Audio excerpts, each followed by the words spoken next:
In the Gospel of Matthew, Jesus had just sat down with the disciples and had the Last Supper. He took what they knew as the Passover and he pointed all of those elements that reminded them of Israel's history escaping Egypt and how God saved them toward how he is about to save all believers. After that meal, he goes out to a garden, a beautiful garden such as where I'm standing right now. And he comes to them, and this garden is called Gethsemane, and he tells the disciples, sit here while I go over there and pray. We can read about this in Matthew chapter 26. And he took on a little farther Peter and the two sons of Zebedee, James and John, and he goes up and he says to them, he says to these three guys, my soul is deeply grieved to the point of death. Remain here and keep watch with me.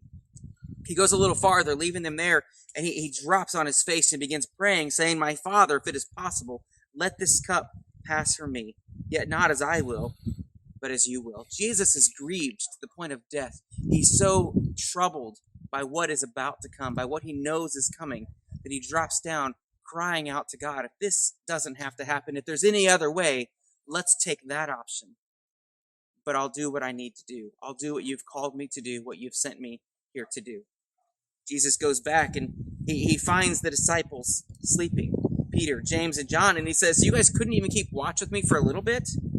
Stay here and pray. And he goes again and he prays again, my Father, if this cannot pass away unless I drink it, your will be done.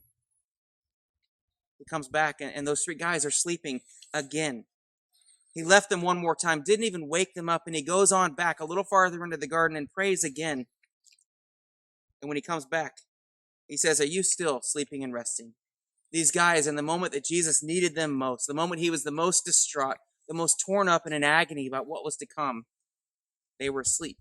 They couldn't stay awake for just a little bit. And he says in verse 45, are you still sleeping and resting? Behold, the hour is at hand, and the Son of Man is being betrayed into the hands of sinners. Get up, let us be going. Behold, the one who betrays me is at hand. A lot of times when we get afraid, it's easy to stay away from our normal. When things are scary and we don't know what's going to happen, we have a tendency to change our habits and our routines and get away from our faith.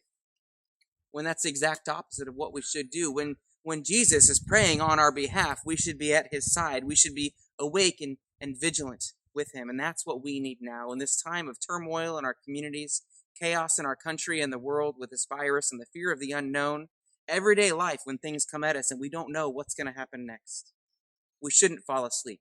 We shouldn't get complacent. We shouldn't move away from the habits and the things that we know we should be doing, but rather we should be more diligent, more dedicated to staying in God's word, more diligent, more dedicated to praying like Jesus did, praying on behalf of our friends and our family, our country and our world, that we would get through this and that in spite of all the negative things that could be going on around us, that we'll grow closer to him, that we'll know him better and help others to know that he saved them through what he did on the cross. Thanks for listening. Stay safe, and I look forward to seeing you again soon.